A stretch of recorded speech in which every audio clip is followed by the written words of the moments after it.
উপরে গেছে উপরে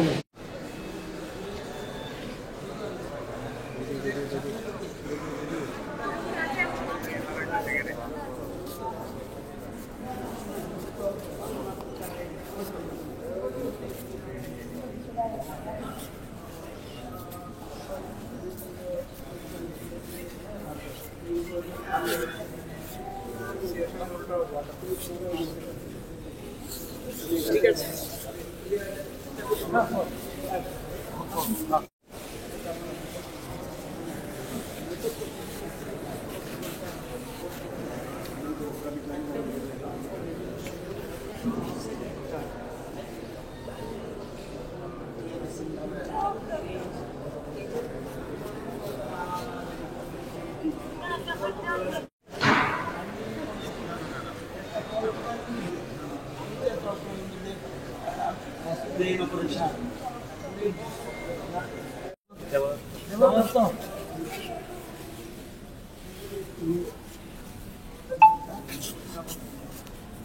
Hey, अभी काम करता हूँ। काम हुआ?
ওনার হঠাৎ করে কার্ডিওভাস্কুলার অ্যাক্সিডেন্ট হয়েছে। আজকে সকালেও আমার বাড়িতে গিয়েছিল, আমার বাংলোতে, সরকারি বাংলো। সেখানে তো সুন্দরভাবে কথাবার্তাও হয়েছে এবং কোনো অসুস্থতার লক্ষণ আমি তো দেখিনি। উনিও এমনিতে আমরা বলি কেমন আছো, উনি বললেন যে আমি খুব ভালো, কোনো সমস্যা নেই, I am very much fit. তো সেখানে থেকে বেরিয়ে শুনলাম এরপরে বৃক্ষরোপণ কর্মসূচিও ছিল। তো বাস এতটুকুই খবর। পরবর্তী সময় আজকে একটা প্রোগ্রাম আমার একটা ছিল আগরতলার মধ্যে, আমি স্টেজের মধ্যেই ছিলাম। সেখানে হঠাৎ করে যখন আমার সেখানে বক্তব্য দেওয়ার কথা ছিল, হঠাৎ কেউ এসে বলল যে এরকম ঘটনা, ওনার তো স্ট্রোক করেছে, কোথায় আছে টিএমসি। তো আমি কোনো রকমে ওই জায়গায় দু চারটি কথা বলে আমি সেখান থেকে টিএমসিতে আমি যাই। টিএমসিতে যাওয়ার পর আমি চিন্তা করলাম যে যখন খবর নিলাম পুরো ডিটেলস, আমি ভাবলাম কোথায় কোথায় পরবর্তী সময়ে কি করলে, কোন ডাক্তারবাবুর সাথে যোগ করলে, ওদের সাথে আমি গাড়িতে বসেই যোগাযোগ করলাম। তো সব দিকে আমি প্রস্তুতি রেখে, ইভেন আমি ভেবেছিলাম যদি এরকম প্রয়োজন হয় তো এয়ার অ্যাম্বুলেন্সও যদি নিতে হয় তো সেখানেও কথা বলে রাখলাম যদি কোনো কারণে হয় এরকম। তো বাই দিস টাইম টিএমসিতে আমি যাই। সেখানে যাওয়ার পরে আমি দেখলাম ওখানকার ডাক্তারবাবুরা যথেষ্ট ওনাকে যে প্রিলিমিনারি যা চিকিৎসার দরকার, মিনিটল থেকে আরম্ভ করে সব, এবং CT scan everything they have ডান।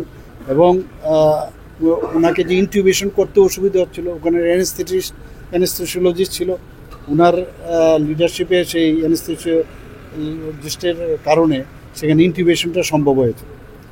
তো খুবই ভালোভাবে ওনারা ট্রিটমেন্টটা করাতে, এবং পাশাপাশি যখন বলা হলো যে সিটি স্ক্যানের পরে একটা মেসিভ, যেটা কার্ডিওভাস্কুলার অ্যাক্সিডেন্ট, মেসিভ রক্তক্ষরণ হয়েছে ইন্ট্রাক্রেনিয়াল রিজিয়নে।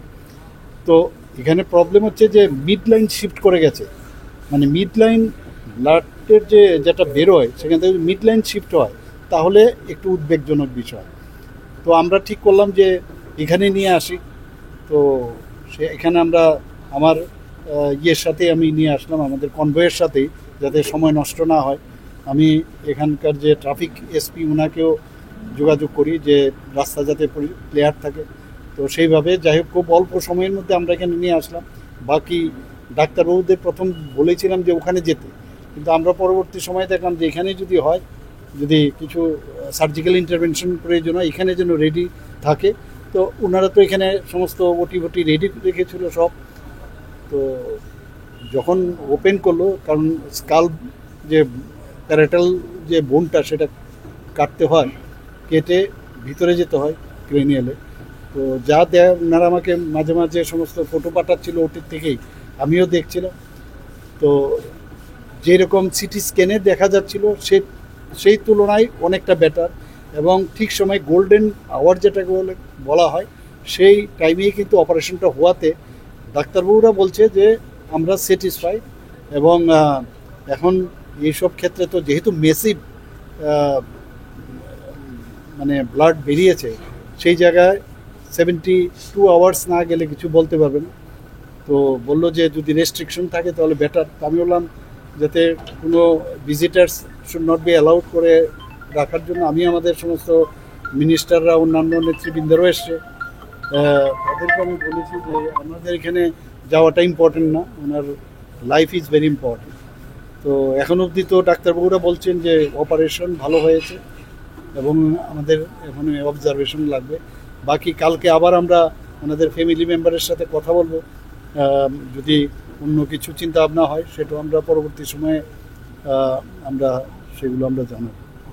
উন্নত চিকিৎসার জন্য কি না, সেটাই তো বললাম, এখানে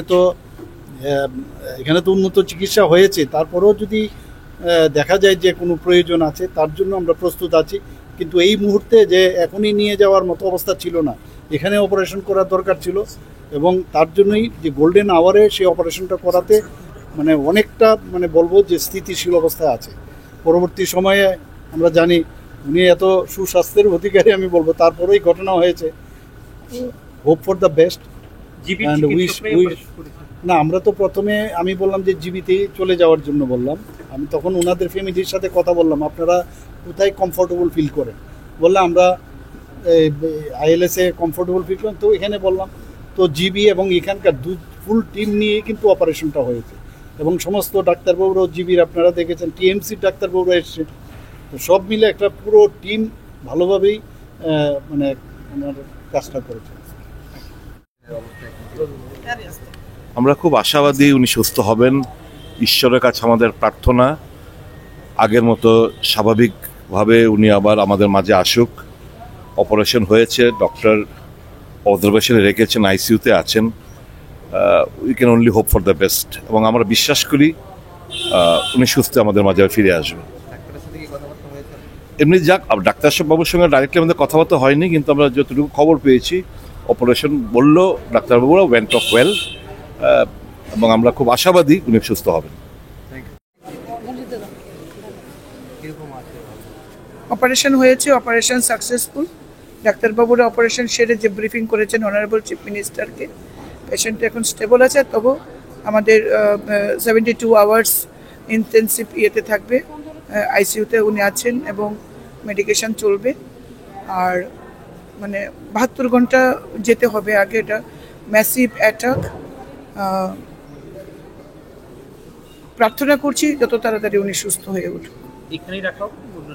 না, এখন তো বাইরে নেওয়ার কোনো সুযোগই নেই আপাতত, যতদিন একটু স্টেবল না হয়, যেহেতু একটা মেজর অপারেশন গেছে, সুস্থ না হওয়া পর্যন্ত একটু স্টেবল হলে। মানে আজকে তো সবচেয়ে বড় কথা, খবরটা পাওয়ার পর আমি যখন ডাক্তারবাবুদের সঙ্গে কমিউনিকেট করছি, টিএমসি, জিবি এবং আইএলএস এবং honourable chief minister and honourable parliamentary affairs minister, honourable chief minister বলেছেন যে কথাটা, আমরা we are grateful to him যে দরকার বলে এয়ার অ্যাম্বুলেন্স দিয়ে আমরা বাইরে নিয়ে যাব। যাই হোক, আমাদের রাজ্যে এই জটিল অপারেশন ডাক্তারবাবু করেছেন, ডক্টর দেবদত্ত ছিলেন, আমাদের মাননীয় মন্ত্রী রতনলাল নাথের ছেলে ছিল, আর আমাদের স্পিকারের ছেলে তো ছিলেনই ডাক্তার হিসাবে। অপারেশন সাকসেসফুল, তারপরেও যেহেতু ঠিক এখনই এই মুহূর্তে এটা বলা যাচ্ছে না। All I can say is time in all this event has been on our side. Time हमारे साइड में था, so that is a good thing that has happened. और बहुत ज़्यादा लंबा हो जाता तो कंसर्न्स होते। अभी जो इनिशियल मैनेजमेंट हुआ टीएमसी में बहुत अच्छा हुआ, उसके बाद जो यहाँ लाया गया वो भी टाइम पर लाया गया, और हमने इमीडिएटली, हमारे डॉक्टर्स खड़े थे, सब कुछ प्रिपेयर्ड था, ओटी रेडी था, और हम बहुत कम समय में हम उनको ओटी ले जा पाए। और ओटी में भी हमारे डॉक्टरों ने जो काम किया बहुत उत्तम हुआ। अभी क्या है कि थोड़ा सा क्रिटिकलिटी होता है, क्योंकि जो ये इवेंट हुआ है ये इसको थोड़ा कुछ दिन हमें देखना पड़ेगा। अभी तो जो काम हुआ है ओटी में, और हमारा आईसीयू भी बहुत स्ट्रॉन्ग है, और वहाँ पर हर समय 24/7 डॉक्टर्स अवेलेबल होंगे और उनकी देखभाल की जाएगी। तो हम तो पूरी आशा से ये देख रहे हैं कि अभी तक जो हुआ बहुत उत्तम हुआ। इसके बाद हम, एक प्रिंसिपल है मेडिसिन में, वेट एंड वॉच। अब ये क्रिटिकलिटी कितने दिन की रहेगी, क्या रहेगी, वो थोड़ा हमें वेट एंड वॉच करना पड़ेगा।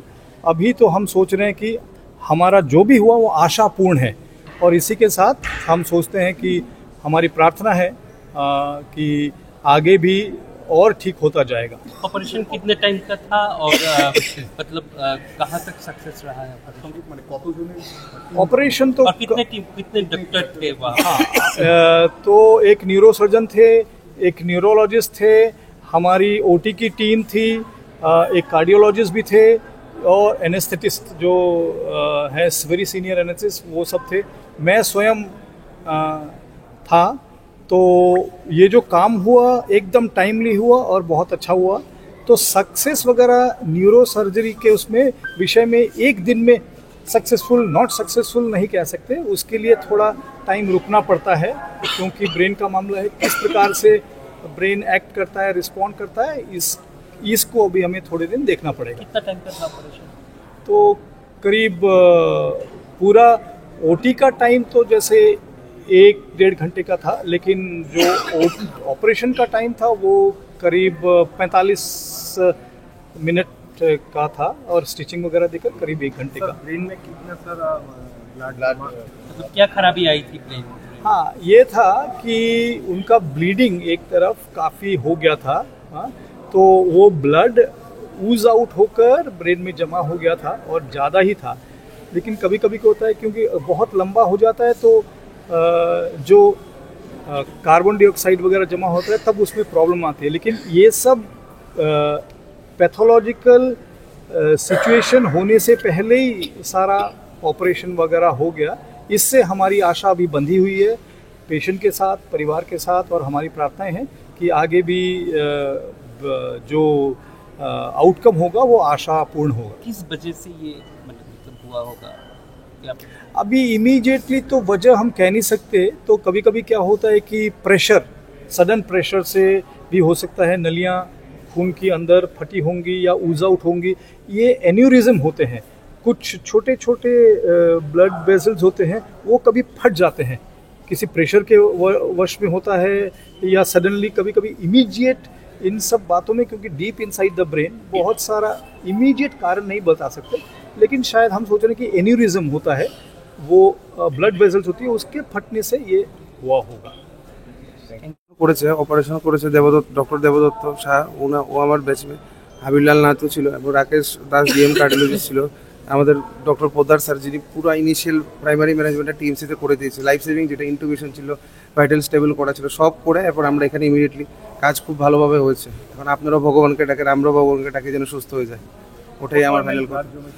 কত ব্লাড আমি এক্স্যাক্টলি বলতে পারবো না, ফাইনাল রিপোর্ট আমি দেখিনি। ডক্টরসরা কালকে যদি ব্রিফিং দিয়ে দেবে আপনাকে ওটা। এখন আইসিইউতে শিফট করা আছে। চিনি হা চিনি হাথাই চিনি তৈমা চিনি বলম যত নিনো কাইসা কথমা দঙ্গ বরম কুচুক अंजाकनाय কথমা हालकि फिल्मानि কথমা চিনি কথমা जों हानि बोसारकनि কথমা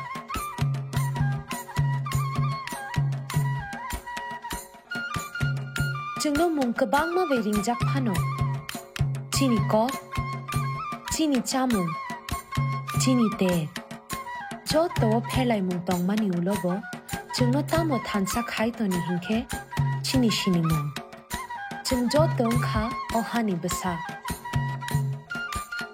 हायुं रोग हानि बोसारकनि सालनो रोगै DDAADC चिनि हुकुमु मुकुमु चिनि लाइबु मानि गरन तै चिनि सिनि मुंनो खाति नारुकनानि तै हामियानि याकनि कातिरनानि समाय दांफिरो जतनो हायुं रोग हानि बोसारकनि सालनि हामजाकमा तै चिबाया फारो